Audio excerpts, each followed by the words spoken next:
chances for that championship. They should have hit him in the head instead of his back. No, that's just, a lot of people ask me, did I drop that ball intentionally? No, I didn't. But it turned out where when I threw the ball to first base, Reggie was right in the baseline, and I knew it was an easy double play, so I just kind of flipped it over there. And I should have threw it a little harder, but I had a little guy at first base, so I couldn't throw it too high.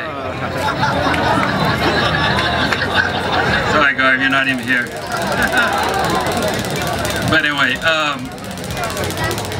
you know, you look at that play, and I'm sure they show it over and over. I asked Reggie one time, did you stick your hip out there intentionally? He said, yes, I did. Thanks a lot. But anyway, we had the momentum going, and I don't know if that play turned the Yankees around, but anyway, it wasn't a good deal. And like I said, if you had to do it all over again, I would have thrown a little higher and wouldn't have hit him.